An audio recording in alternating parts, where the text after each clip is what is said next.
अहमदाबाद विमान हादसे के बाद क्या एयर इंडिया मृत लोगों के परिवारजनों को मुआवजा देने में आनाकानी कर रहा है? क्या ऐसी परिस्थितियां पैदा कर रहा है कि जिससे लोग और परेशान हों और उसके चलते एयर इंडिया को कम मुआवजा देना पड़े? क्या मृत लोगों के परिवारजनों के ऊपर कंप्लायंस के नाम पर लंबे लंबे फॉर्म भरवाए जा रहे हैं इस उम्मीद में कि मुआवजा कम देना पड़े? अब इस तरीके का आरोप एयर इंडिया पर लगना शुरू हो गया है। जाहिर सी बात है, एयर इंडिया पलट करके ये बोलेगा कि नहीं, ये सब बकवास है, लेकिन आरोप गंभीर है। आरोप लग भी रहा है एक ऐसे इंसान द्वारा, एक ऐसे वकील द्वारा जिसने कई बार विमान हादसे, विमान दुर्घटना में मारे गए लोगों के परिवारजनों के मुआवजे के केस लड़े हैं। गार्डियन अखबार में अब ये रिपोर्ट छपी है। ये अखबार की रिपोर्ट क्या कहती है, एयर इंडिया का उस पर जवाब क्या है और लार्जर पिक्चर क्या है, जिसको समझा जाए कि क्या हम हर किसी को एक हिंदुस्तानी नजरिए से ही ठेलने की कोशिश करते हैं with utter disregard for international norms. ये इंटरनेशनल नॉर्म्स क्या हैं, ये सारी चीजें आपको बताएंगे।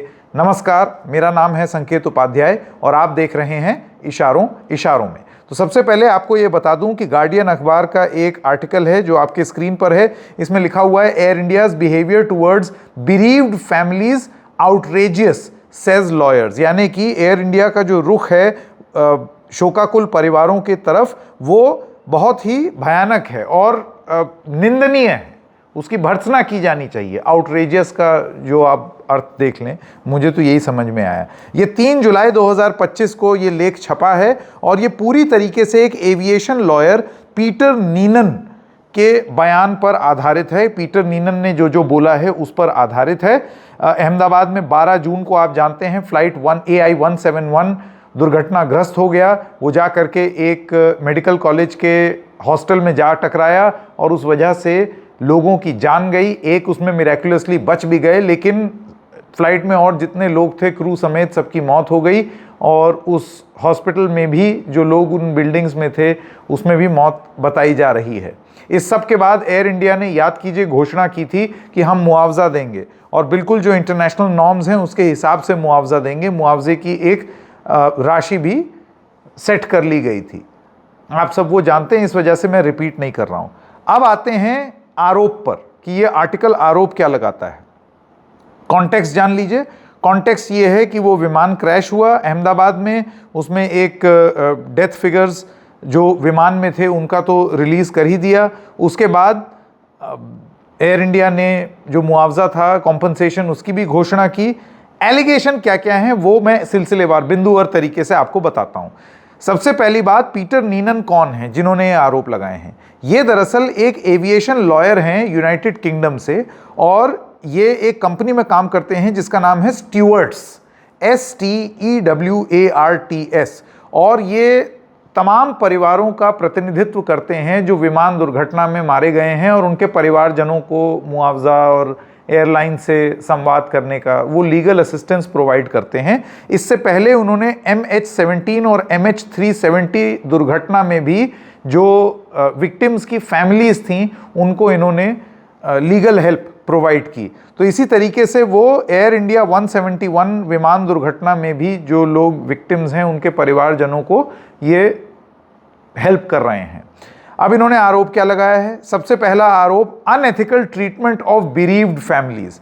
ये आर्टिकल कहता है कि परिवार से ये कहा गया है कि वो एक बहुत ही अति मुश्किल क्वेश्चनेयर उसको भरें और उसमें बहुत ही इनअप्रोप्रिएट कंडीशंस लगाई गई हैं शॉर्टली आफ्टर द क्रैश। यानी कि एक वक्त जब परिवार गमजदा है, शोकाकुल है, उसमें आप चाहते हैं कि वो एक बहुत ही पेचीदा क्वेश्चन पेपर भरें। एग्जाम ले रहे हैं क्या? यहां लोग मरे हैं और उसमें इस आर्टिकल में वो 4-5 पेज का एक पूरा क्वेश्चनर लिखा हुआ है। इनका आरोप ये है कि लोगों को जब वो इमोशनली वल्नरेबल हैं, एक कमरे में बंद करके, डिंजी डार्क रूम में, क्राउडेड रूम में, बहुत ज़्यादा गर्मी भरे रूम में, आप जान लीजिए कि इसमें जितने हिंदुस्तानी थे क्योंकि ये विमान गैटविक लंदन जा रहा था, तो इसमें यूनाइटेड किंगडम के नागरिक भी थे, तो उन लोगों को आप इस तरीके से ट्रीट नहीं कर सकते हैं। तो उनका आरोप ये है कि आपने हमको एक भीड़ भाड़ वाले कमरे में, कम रोशनी और भयंकर गर्मी वाले कमरे में ठूंस दिया और उसके बाद एक एक फॉर्म पकड़वा दिया। अभी हमने एक परिवारजन खोया है और उसमें आप कह रहे हैं चलो फॉर्म भरो। तो ये उनका आरोप है कि इससे शोषण हो रहा है। और वो कमरा क्राउडेड था, हॉट कॉरिडोर था, और उसमें ना तो चेयर ढंग की थी, ना डेस्क ढंग से थी, और उसमें प्राइवेसी नहीं थी, यानी कि सब लोग एक दूसरे के फॉर्म में झांक झांक कर देख सकते हैं कि क्या भरा जा रहा है। ये आरोप लगाया है पीटर नीनन ने, क्योंकि उनसे शिकायत की होगी इन लोगों ने, जो परिवारजन हैं। वो कहते हैं relatives were not given prior warning, जो रिश्तेदार थे उनको ये बताया नहीं गया कि उनको इस तरीके का फॉर्म भरना है। लीगल एडवाइस भी नहीं दी गई थी। जो कॉपीज़ हैं डॉक्यूमेंट्स की, वो उनको पहले से एडवांस में नहीं दी गई थी, तो उनको नहीं मालूम था, बस फॉर्म पकड़ा दिया गया यूं।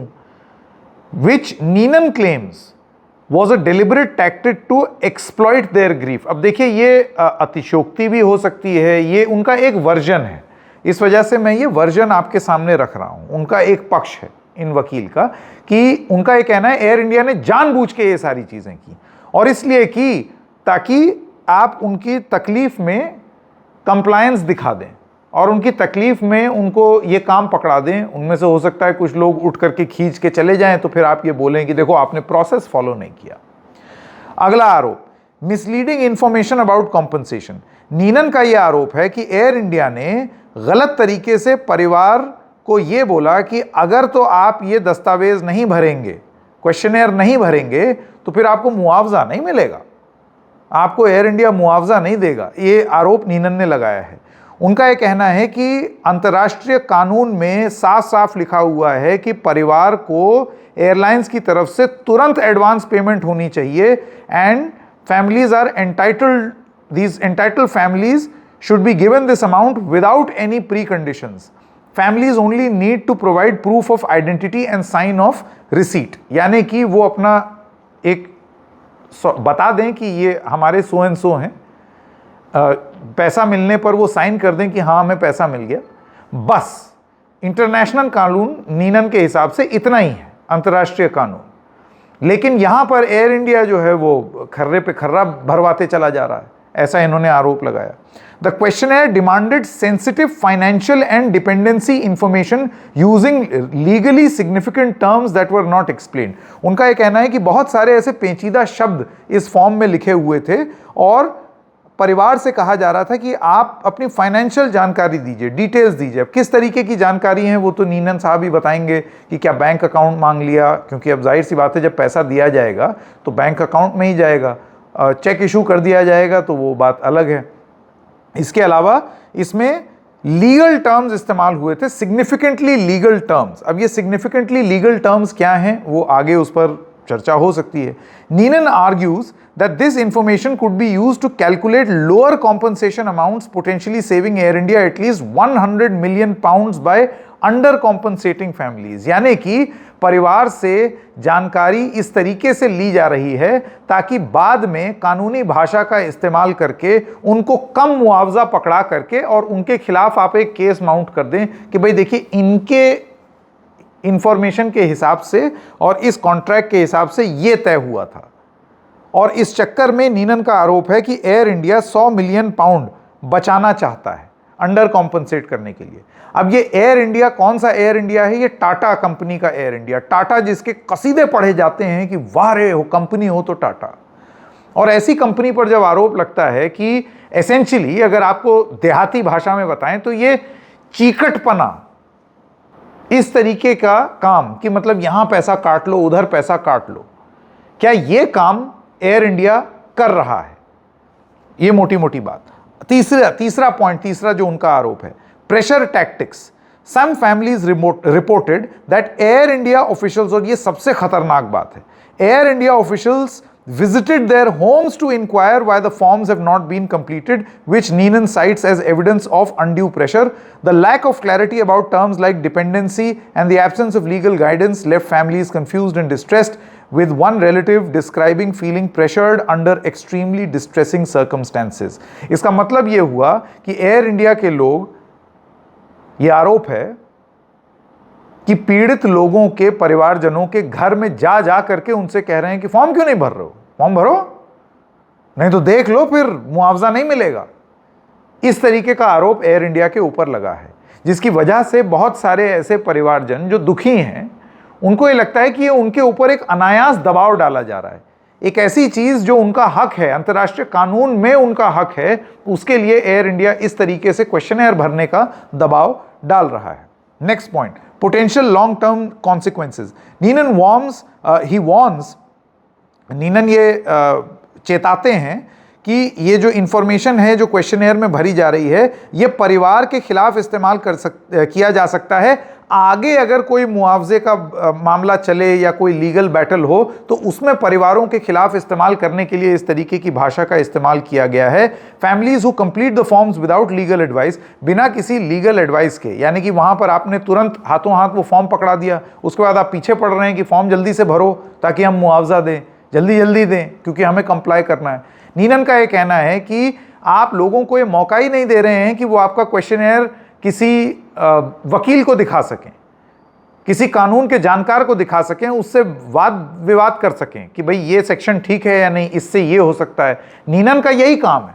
उनका ये कहना है कि ये डॉक्यूमेंट देख करके लग रहा है कि कल को अगर कोई और मुआवजे की बात चली तो एयर इंडिया हो सकता है इन लोगों को कम मुआवजे में सल्टा दे, ज़्यादा पैसा ही ना दे, ऐसा आरोप लग रहा है।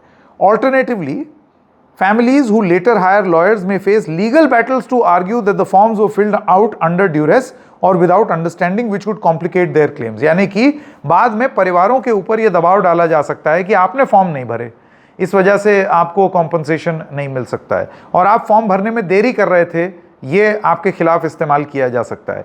ये सारी चीज़ें उनका कहना है। उनका ये भी कहना है कि एयर इंडिया की इस बिहेवियर के लिए एथिकली आउटरेजियस जो उन्होंने काम किया है, नैतिक रूप से जो गैर जिम्मेदाराना और ख़राब काम ये कर रहे हैं, उसके लिए इन्वेस्टिगेशन होनी चाहिए एयरलाइन के खिलाफ और उनको स्पेशलिस्ट लीगल एडवाइस देनी चाहिए rather than comply with airlines demands. यानी कि इन लोगों को लीगल एडवाइस मिलनी चाहिए, जो परिवारजन हैं उनको एयरलाइन की डिमांड पर ऐसी हाथों हाथ उनको नहीं मानना चाहिए।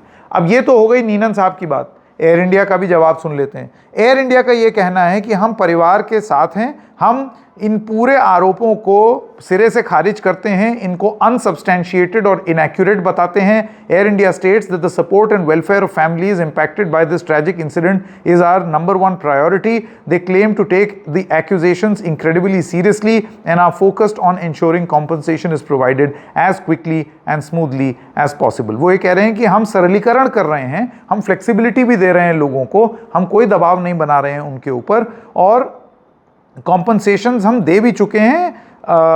इंटरिम कॉम्पोजिशन 47 परिवारों को जा चुका है, 55 और पेमेंट्स अभी रास्ते में है, मतलब चल रहा है, और ये सब कर दिया गया था एक्सीडेंट होने के महज कुछ ही चंद दिनों के बाद ही। ये एयर इंडिया की तरफ से कहा जा रहा है। वो कह रहे हैं कि हम पूरी सुविधा भी मुहैया करा रहे हैं, फैमिली के साथ डेडिकेटेड सपोर्ट स्टाफ भी हमने लगा दिया है। तो ये आरोप निराधार हैं, हम इस आरोप को सही तरीके से नहीं मानते। अब आपको बताते हैं कि लीगल और एथिकल इंप्लीकेशंस क्या हैं इस मामले के। कानून क्या कहता है, अंतर्राष्ट्रीय कानून क्या कहता है इस तरीके के मामले में। तो दरअसल इंटरनेशनल एविएशन लॉ में एक मॉन्ट्रियल कन्वेंशन है 1999 का, जिसमें airlines are required to provide advance payments to families of crash victims to cover immediate needs without requiring extensive documentation. यानी कि यहां पर बहुत साफ साफ है मॉन्ट्रियल कन्वेंशन में कि आपको बहुत ज़्यादा कागजी कार्रवाई नहीं करनी पड़ेगी, आपको एक बेसिक डॉक्यूमेंटेशन के बाद तुरंत आपकी ज़रूरतों को पूरा करने के लिए कॉम्पनसेशन मिल जाना चाहिए, जो यहाँ पर परिवारजनों का और उनके वकील का ये कहना है कि नहीं मिल रहा है। एयर इंडिया के अपने एडमिशन के हिसाब से इतने सारे लोग मरे और अभी आपका कॉम्पनसेशन 47 ही है। अब ये हो सकता है इस रिकॉर्डिंग के बाद और बढ़ गया हो और ये फिगर अपडेट हो रहा हो, तो भूल चूक लेनी देनी, ये मैं पहले से ही बता दूं। अब ये जो स्थिति है ये ऐसी क्यों है?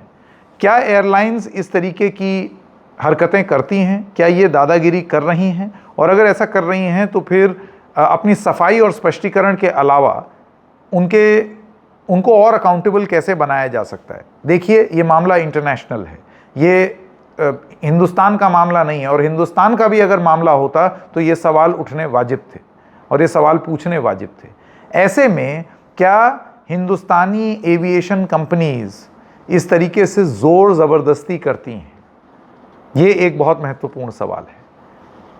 द हिंदू की एविएशन संवाददाता जागृति चंद्रा ने अभी कुछ दिनों पहले एक ट्वीट किया। ये ट्वीट आपके स्क्रीन पर है। जैसे कि आप देख सकते हैं कि वो एक बहुत महत्वपूर्ण बात लिखती हैं। हालांकि वो डायरेक्टली इस एयर इंडिया वाली स्टोरी से संबंधित नहीं है, लेकिन क्योंकि वो सिविल एविएशन कवर करती हैं, इस वजह से वो बहुत स्पष्ट होकर के एक बात बोल रही हैं कि दिक्कतें क्या आती हैं सिविल एविएशन जैसे सेक्टर को कवर करने की। देखिए वो ऊपर क्या लिखती हैं। वो लिखती हैं, sticking my neck out here, a meaningful reform in aviation will encourage pilot staff unions for aviation safety, passenger forum to curb airport and airline greed. But the piece below is not about that, it is about reporting on aviation and the pressures there. और जो article है वो notebook मतलब उन्होंने अपने notes लिखे हैं क्योंकि सिविल एविएशन वो कवर करती हैं। Dealing with might and fright while covering aviation, reporting on the aviation sector can be challenging, but there are sources who are committed to bringing about meaningful change. इसका मतलब ये है कि civil aviation sector में क्योंकि बहुत पैसे और रसूखदार, ऐसे ही कोई औना पौना इंसान आप और हम जैसे लोग एयरलाइन थोड़ी खोल सकते हैं, ऐसे नहीं होता है। तो जो एयरलाइन खोलेगा वो मोटा आसामी होगा, उसके पास पैसे भी ज़्यादा होंगे, पैसे होंगे तो रसूख होगा, रसूख होगा तो फिर वो अपने खिलाफ गलत खबर जो उसको गलत लगती है लेकिन है सही और जनता के सामने और जनता के हित में आ जानी चाहिए, उसको रोकने के लिए, अपनी इमेज बना के रखने के लिए भी जोर जबरदस्ती कर सकता है। इस तरफ इशारा कर रही हैं जागृति चंद्रा। सिविल एविएशन सेक्टर में क्या ये बड़ी बड़ी एयरलाइंस इस तरीके का प्रेशर बनाती हैं कि उनके बारे में अच्छा अच्छा बताया जाए, अच्छा अच्छा लिखा जाए और खराब तो कतई ना बोला जाए। इन सब चीज़ों के बारे में अब हिंदुस्तान के सिविल एविएशन को अगर जो एक्सपैंड हो रहा है, जिसकी हम वाहवाही लूटते हैं कि इतने एयरपोर्ट बन गए, इतने प्लेन कनेक्ट हो गए, तो ऐसे वक्त में क्या ट्रांसपेरेंसी, पारदर्शिता और भी ज़्यादा ज़रूरी हो जाती है? होगी। चलिए एयर इंडिया के केस से ही शुरुआत करते हैं। स्पष्टीकरण के आगे ये जो पीड़ित के परिवारजन हैं, जो विक्टिम्स हैं, जो जिनकी डेथ हो गई है, उनके परिवारजन, उनको आराम देने के लिए उनको बड़ा बड़ा क्वेश्चनर ना थमाने के बजाय आप क्या सहूलियत देंगे भी या नहीं? इस तरीके का स्टेप होगा या नहीं? बयान के आगे क्या होगा हम देखेंगे। इशारों में बस इतना ही। फिर मिलेंगे किसी और मुद्दे के साथ। तब तक के लिए नमस्कार।